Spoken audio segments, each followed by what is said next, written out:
sorry. They voted against the MPP. Then, after you come to office, you've left them at home. You don't fulfill that promise. Then when we are talking about that failure to fulfill that promise to them, you say that MPP was also a failure. We were not a failure. We gave them free education. We gave them quality free health care.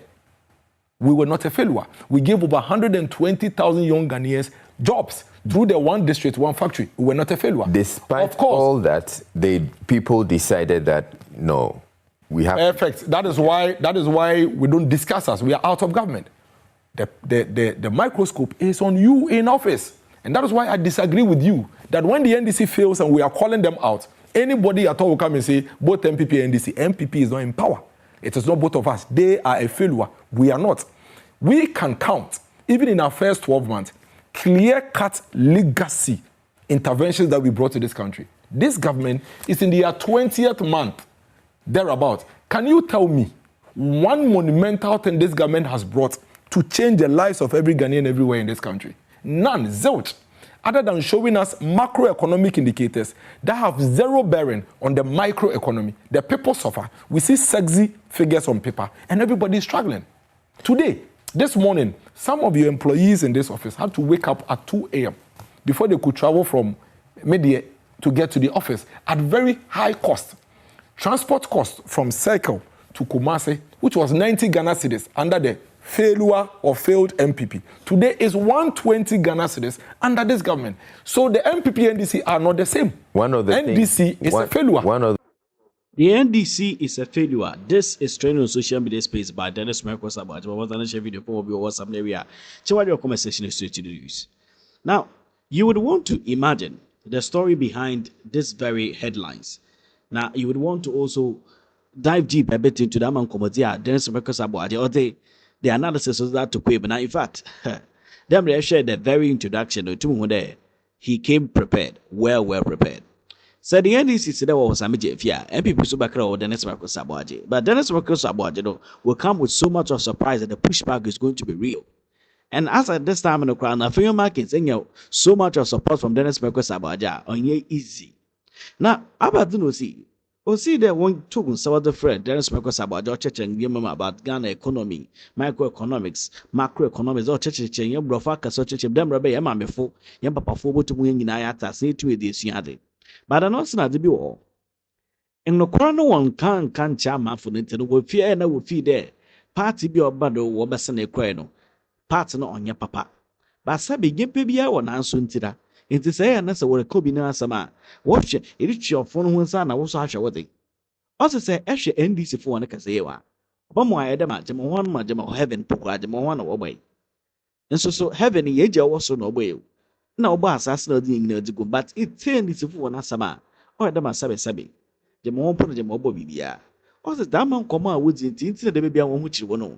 Because Siciano was the sika, good sika, now what the yada, only the what the now the Debbie Babaywa, who blow up to a pointer. John the money, Mamma, ya, my yipano baba, about Tiano, the Dama yipano baba, just because. We use gold board, gold this account, no what the maybe. Also, I don't know, or the woman can, Massazan or Cosso, walk or so, name of woods in Comocha Ghana for no. There, within this 4 months, within this 6 months, the mini a per day, it's a mobile CB and 1 to 1 farm. Them are end this MPP for kind of a month for 1 to 1 arsenal. That no, I don't want to one year, there will be a war home, within 2 years or what, and there will be a home in the corner, a home in the corner. No, Odu Pepe will be sent a question about the MPP why you were that Magana mana. And some would do go on. The host was actually very surprised. The MPP for Yamawaya Magana. Wow. This is actually very surprising. Now, Commander do Pepe do host Nakasano with a yes, he actually came. I was on a video for what we was don't believe that. We are contending against a political party, an opponent, the NDC, a party that is ruthless when it comes to propaganda. A party that has mastered the art of building facades to cover up their inefficiencies and incompetence. And so, if you're going to go against such a party, then you need a leader, a communications director that is able to look at the strategy that would break through this facade and expose the realities to the Ghanaian voter. And that is why our pillar, for the party going forward is are grounded on 3. fact, fire, strategy. What we are saying is that the Ghanaian voter today is very well coordinated, pays attention to the issues. The teacher would not just get up and go and queue and vote for somebody. The teacher is going to vote looking at the issues that affect him. The nurse, the taxi driver, the trotro driver, the market woman, the student. People now actually pick their voter ID card to go to the polling station to vote for issues that concern them. Yeah, and for them, increasingly. Exactly, and that's where we are now. If you compare the last election we had to 1992, you see the difference. I remember even in 2000 elections where I could say my eyes were opened. Election day, people come to the house with kerosene and matches and tell you to go and vote for the nice guy, the white guy. You know, that was the kind of, you know, political environment we've come out of. People will be distributing brooms and bulbs and what have you. But check out 2020, check out 2024, check out 2016. It's changing.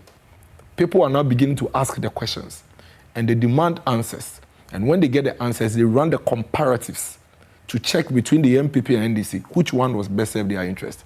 That is why you need to ground your communication in facts.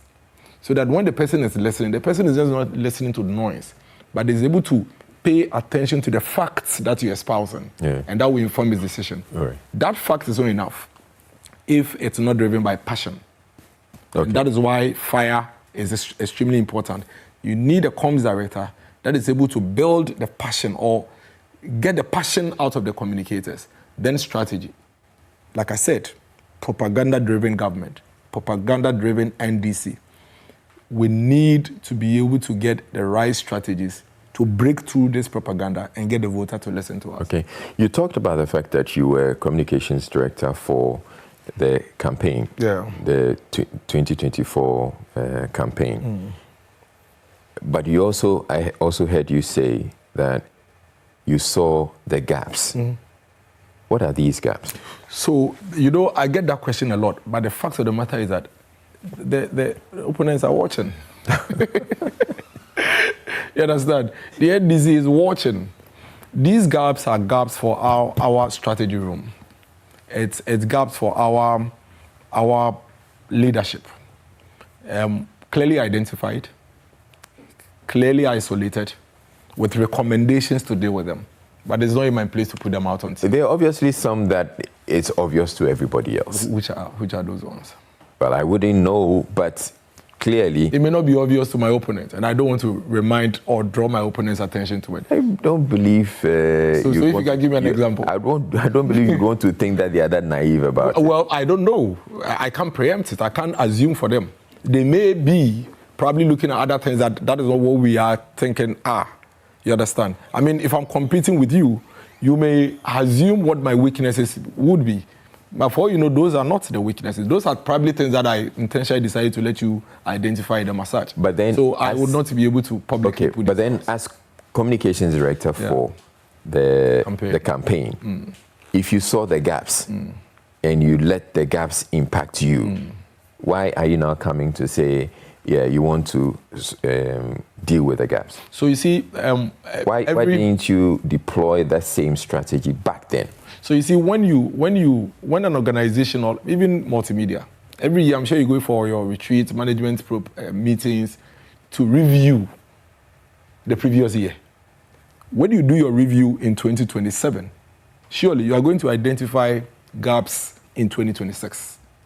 Gaps that, as you are in 2026, you may be identifying some and correcting as you move on. But when you do your appraisal in 2027, you still identify certain stuff. Like we said, with the benefit of hindsight, everybody is wiser. So post the elections, we did our own introspections. You've done your own analysis. You've done your own review. This thing that we did, we're expecting to get A, B, C results. But we got A, B. We didn't get a C. What it means is that when I'm going into the 2028 elections, I know what we did. That gave us the A, B results, but not the C. So I know what to repeat because it worked, and what didn't work, for which reason I don't have to repeat. Those are very important things. So what I know from the previous experience are things that worked and things that did not work. Now, my strength against my competitors is that I know what we did to get the things that worked. And I also know what we did wrong, for which reason some of the things didn't turn out the way they did. So I am not going to repeat the wrongs. I now have the opportunity to simply go straight away to the ones that I didn't do to be able to get a different result. That experience is extremely important. Now, I've heard you also say repeatedly, refer to the NDC propaganda, they enjoy doing propaganda, but then in another breath you also concede or say that Ghanaians have become sophisticated and they see through the propaganda.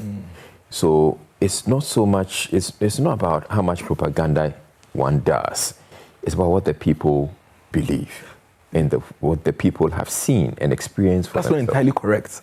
You know, I'm a marketing guy. I'm a marketing professional, and you are aware that when we wake up in the morning, we all need milk, sugar to eat, you know, mix up. We know the things we need to be able to eat, but why do we advertise? There's something about marketing. They will tell you that there are certain products that you have to use children. There are products for adults that you have to use children to run your adverts. Why? So you need to trigger in your consumer the mindset that I need this. Even though actually he needs it, you must trigger it. It's like marketing 101. It's communications 101. We all need water, but why do you need Verna and not Belacqua and not Vortic? Those are a very important thing. So the propaganda, the facade that the government of the day, the NDC, will build, even though you expect that the consumer, which is the voter, should be able to break through and understand, your responsibility as an opposition party is to draw his or her attention. I'll give you a quick example. From January 2025 to December 2025, do you know what was going on in this country? This government actually covered the entire media public space with a certain veil. Oh, Abba and Papa Abba. Oh, dollar Abafem. Oh, inflation Abafem. And it was as if wherever you pass, everybody is talking about it. Until December, when we went to Koforidia, I went to sit with the market and said, can we have a conversation? Yes, it's true. Dollar Abafem. Dollar has moved from 14 cedis to about, at that time, I think about 10 or 9 cedis. They say, yes, it's true, we're happy. So that wasn't propaganda? No. So now explain where the propaganda is. Okay. So they're happy. Then I said, but have you asked yourself why dollar has come down and yet you used to pay electricity of 1,000 cedis in a month, but you're paying 1,240 Ghana cedis in a month? When the PULC tells us that the critical ingredient that goes into determining our electricity bills include exchange rates, include fuel prices. Fuel prices had gone down, dollar has gone down, and yet you were paying more electricity. Your son, who is in Ivandi Hall, used to pay 6,200 Ghana cedis when inflation was 23%. And dollar was 14 cedis. Think about it. And fuel was 14.9. How is it that today your son is still in school, Ivandi Hostel, dollar has come to 12 or 9 or 10, whatever, and fuel has come to 10 at that time. Inflation has come to 5. And yet, you are paying 7,800 Ghana cedis for your son's fees. Can I give you an answer? No. Then you know what the woman said? They said, it's true. These people, they are lying to us. I am paying more, spending more, expending more, even though these macroeconomic indicators have come down. Now, the conversation turned. And people began to now look at the impact of the macroeconomic indicators and not just the raw macroeconomic indicators. So what you've done, or what you essentially did with that market woman, is that you drew her attention to something that she probably wasn't paying attention to. But the same way, that's the point. Somebody needed to also draw her attention to something else. If you talk about the hostel fees and all of that, it could well be greed on the part of the hostel owners who are seeking to simply exploit people. And we get that a lot in this country. Traders are bringing foodstuff from parts of the country, and they decide that even though it costs them so much, they want to, profiteer, unduly from it. So there's that. Then if that is the case, then there was no need for change of government. Because then that excuse, because when the government was coming to office, do you know what he told the market woman? The economy is hard. The cost of living is high. Vote for me. When I come, I'll reduce everything. Those excuses were still existent. Those excuses could still have been made by the MPP. The fact of the matter is that the government has failed. And when they realized that they had failed, they decided to create that propaganda to take the market woman's mind off the reality. And I explain to you, macroeconomic indicators itself is not an outcome. It's only a means. Macroeconomic indicator is just a means. In every economy, in every country, it is a microeconomy that the citizens use to measure their standard of living. The macroeconomy must have a direct impact on the micro, because the micro is your pocket. There's the school fees you are paying, it's the water bill you are paying, it's the electricity you are paying, it's the transport cost, it's the cost of food. So immediately, you have a government that artificially manipulates the macroeconomic indicators and takes his mind completely off the micro. He will be called out. And I'll tell you, between January 7th to June, we kept making the point that there's something wrong with the economic management of this government, that they have deliberately targeted inflation. And you see, when you target inflation, microeconomy suffers. I explained to you. The real sectors of the economy, when they drive inflation down, jobs will be created. Productivity or production will go up. But when you say that I am sweeping money from the economy, I won't let people get money so that inflation will come down. You can also achieve that. But the effect is that there will be job losses. Production will go down. Agriculture will suffer. And all other things will suffer. Then you will have a very beautiful inflation of 3%, 5%. But that inflation of 3%, 5% is not as a result of your countrymen doing well. It's simply because you are not paying the contractors. So they don't have money. And when the contractors don't have money, they will lay off workers. And when the workers are laid off, they won't have money to go and buy. And when they are not buying, inflation will go down. So that is what the government did the whole of 2025. Now, it took the opposition to trigger, I'm bringing us back to the conversation, to trigger in the minds of the Ghanaian that, it's true.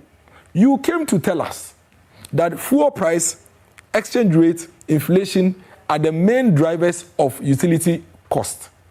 Now, you came to office, fuel price has gone down, inflation has gone down, exchange rate has gone down, and yet within a 12-month period, you have increased electricity by 24%, water by 15%. I am paying more for hostel, I'm paying more for school fees, even government-owned services. That one, I'm not sure there will be private sector cheating. Government-owned services have increased. School fees, as we speak, have gone up by 30%. Then the market woman now realized that, these people are just trying to play games with our minds. That is the job of the opposition party. That is what you mean by triggering in the minds of the people what the realities are. All right. So you've beautifully articulated it. But what I see from all you're telling me is you're seeking, you accuse the NDC of doing propaganda. But the kind of propaganda you're talking about, essentially drawing people, getting people to see a certain picture. Yeah, but that's what propaganda is. What you're also doing is to draw the attention, say, hey, stop looking at it this way, come and look at it this way. No, that's not what Isn't that also propaganda? No, that's what because you are telling the market woman, no, see this, see that, see that, the see that. The difference between mine and theirs is that they are trying to draw your minds off the outcome, the reality. That's what they were voted into office for. Nobody votes a government into office to come and show them macroeconomic indicators on paper. But it's not just macroeconomic figures that they have to show. What do they have to show? Tell me. You go to the market and you talk about how much cooking oil cost some time back. In the fact I have the list here. We can go through it if you want us to. It come down significantly. No, I have the list here. I have the list of all the basic goods that we consume. And this cannot hold. Go and check the price of milk. Go and check the price of sugar. It cannot hold. That is the reality. And you know why? It is so because... There's also cement. But cement is higher now. It's not cheaper than it was in the past. The cost of cement today is higher. Go and check how much 42.5 hour cement costs today. At the end of the day... At the end of the day... So the truth of the matter is that the government is voted into office. And it's not just we saying, they said that we are coming to make the cost of living on you cheaper. That is the outcome that we expect. So when you come and you shift the conversation now from the cost of living and you want to put it on the high-end things that have no direct bearing on me, you are doing propaganda. because you are trying to cover the minds of the consumer or the voter or the citizen from the reality. And the job of the opposition is to expose that. Once we expose that, it affords the voter an opportunity to make informed decision as to whether they want to stick to a government that comes to tell them that they will let them work 24 hours. A government that comes to tell them that we'll give you, for each job, we'll employ 3 people. And as we speak, unemployment has increased by 5 percentage points. In Accra alone, 17%. It's our job to expose these things for the voter to make the informed decision. At the end of the day, we get the feeling that the 2 leading political parties are just doing propaganda with us. So this one wants you to see things in one way, the other wants you to see things in the other That's way. false. At the end of the day, we are different from the both of you. Both of you leaders shouted. It's not true. It is the NDC that has failed, not MPP. We are not in government. They made specific promises. Well, it's the MPP's failure that got them to lose the election. Perfect. So MPP is not in power now. Our job now, hold on. That's the point I'm making. That before 2024, we identified the MPP as a failure. That's why they lost the election. And now we have a government that's in power. You're trying to get us to see that, okay, they're also failing. At the end of the day, then it looks as though... Then it brings you back to my point I made earlier. The voter now makes a very informed comparative analysis. And I explain to you. The NPP government that you claim was a failure, so you were voting out, put over 3 million poor Ghanaian children through free education. These children, without the MPP, maybe about 40 to 50% of them may not be able to access education, senior high school education. Then when you realized that these were a resource for the MPP, in spite of what you call as a failure, they have gone through education for free.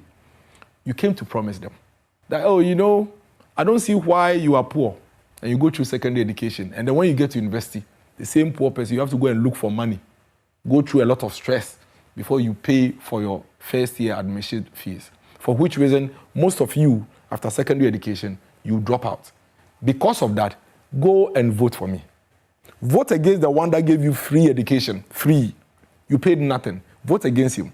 Vote for me, so that when I come, I will pay your fees to your university as grants. The video is there. Your production team can play it. He said it at UPSA.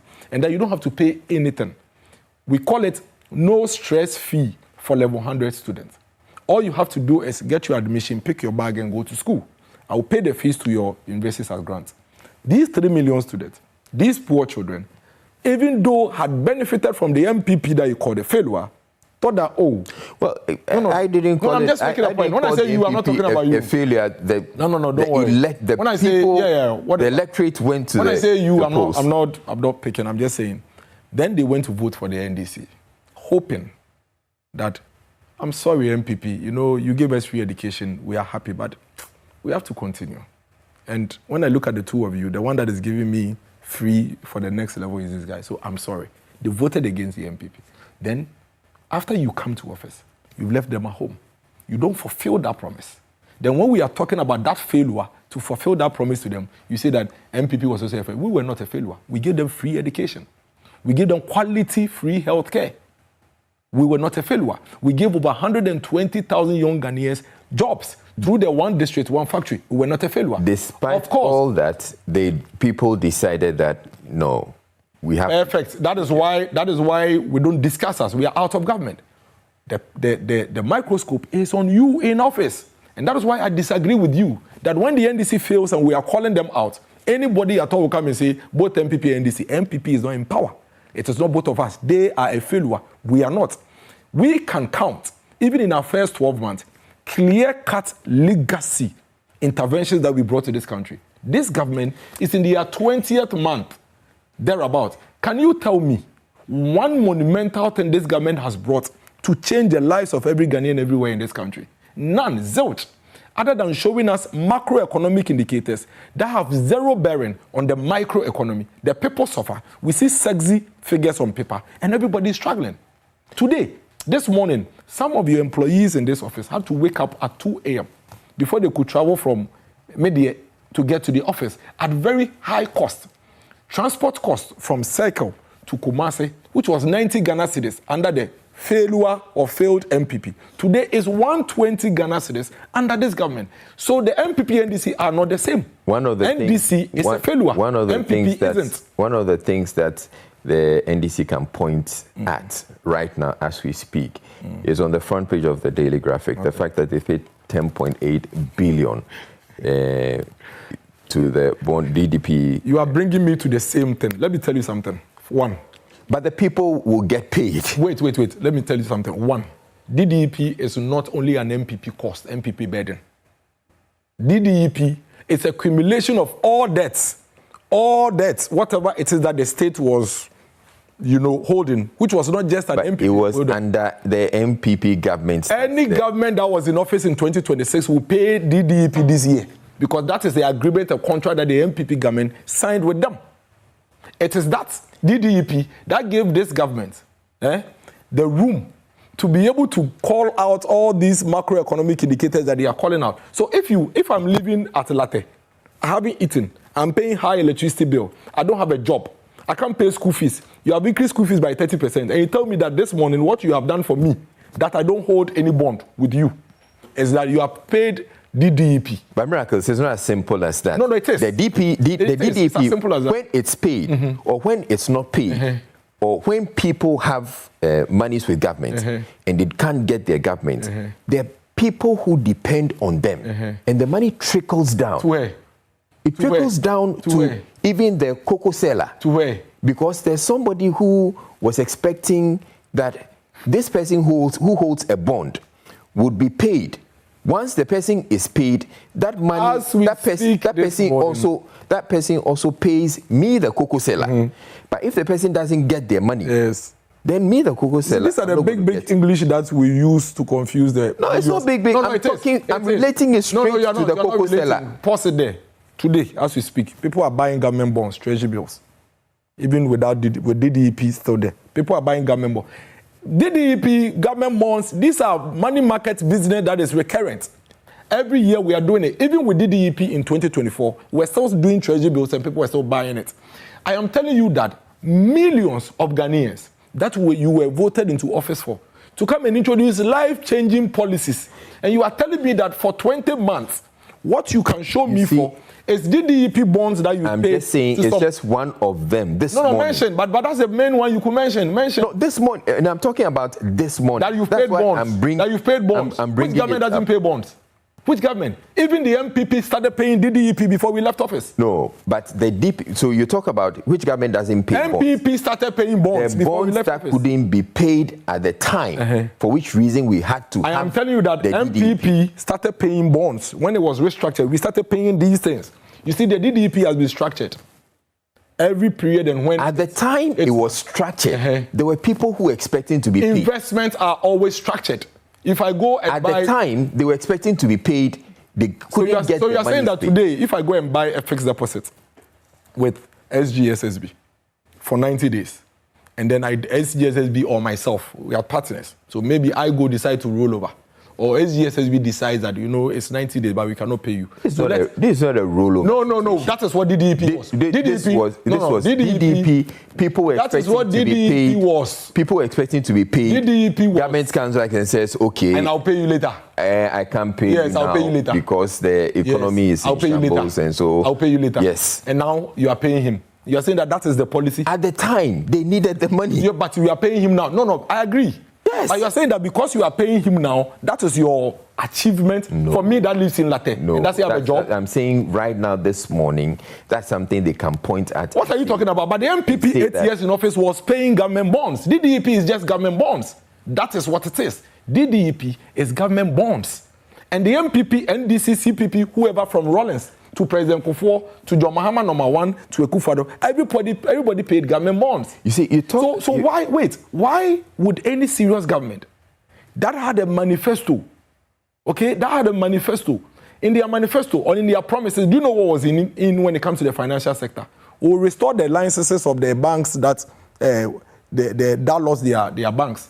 They said that they will even revert. The communications officer of the NDC said on TV that they will pay the #1 guys. What is it? #1 guys. What is it? Men's Go. They will pay them their money. Those are the promises you should go and fulfill. DDP is not for you. DDEP is a government mandate. It's a statutory requirement. It has been structured. But can you imagine if they couldn't pay? Can you imagine the men's gold people you promise you will pay and you haven't paid as you speak? Can you imagine that? We're talking about DDEP. No, but can you imagine that? I'm telling you that it is unheard of.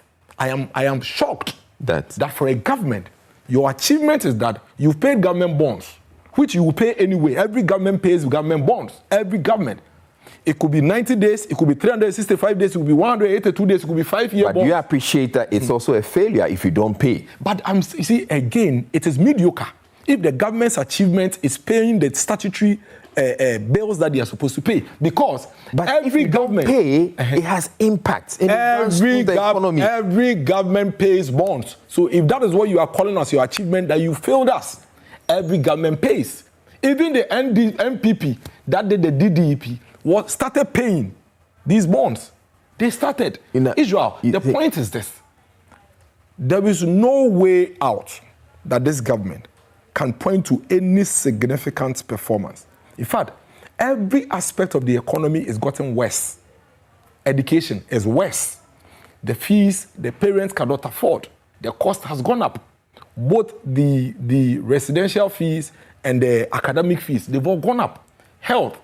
Listen, as we speak, 111 hospitals are left in the bush. There are over 88 districts in Ghana that, as we speak, do not have hospitals. They've been left in the bush. How's that worse? You don't think that a country that identified in 2020, in a COVID era, in a pandemic, we have hospitals. No, hold on. The MPP sought to build more hospitals. For some reason, you couldn't finish the hospitals. Many of them couldn't be completed. So when you say they've been abandoned in the bush, it doesn't make the situation worse. It does. It would have helped if we had them. No, it wouldn't have helped. You see, it would have helped if the hospitals were built. No, any serious government that is serious about health would have realized that after the pandemic, I was an MC. I saw with my eyes. I saw how people were laid on the floors of dormitory. Okwabman School, Ekufu House, was converted into a holding center. You know why? Because from Ayawaso West, Lankwantanang, Adenta, all the way to Ekiapem North, there was only one district hospital, Tetakwashi Memorial Hospital. One. From all these places I've mentioned, only one. So post-pandemic, as a country, the health infrastructure gap was clear.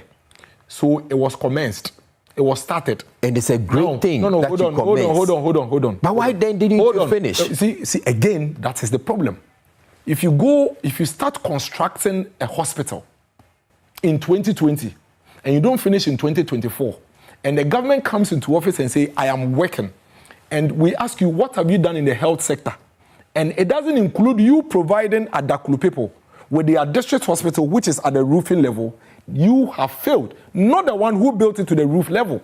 He started the process. Not the one who said, I was going to finish so many within this period. Not him at all. You didn't get to finish. Not him at all. That's not a failure. Not him at all. You set out to say, I'm going to achieve 50% in the exam, and you get 30% in the exam. Yeah, so again, the comparative. In 4 years, I brought the building to roof level. In 2 years, How many did you bring to roof level? Wait. The data is here, I can share with you. But you look at that clue. Look at that clue. Look at the ones. Hold on. Before you go there, let's finish the health. In 4 years, I brought the building to the roof level. In 2 years, you haven't even gone to even put one pickaxe there. 2 years. 2 years out of 4. In 4 years at roof level. In 2 years, you haven't even gone there. What you have done rather is to go and put up kiosk and buy a bobo ya. As your intervention in health, we have to. We have to. The only thing, zip line that is providing critical emergency intervention for Ghanaian people with evidence of its output. You've shut it down. The health management system that is managing the health of this country, you've shut it down. So look at health, look at education. You said you give these people 24-hour economy, even 12. You haven't been able to do. Unemployment has gone up. Utility cost has gone up. You have teachers you have employed for 14 months, you haven't been able to pay, you owe them.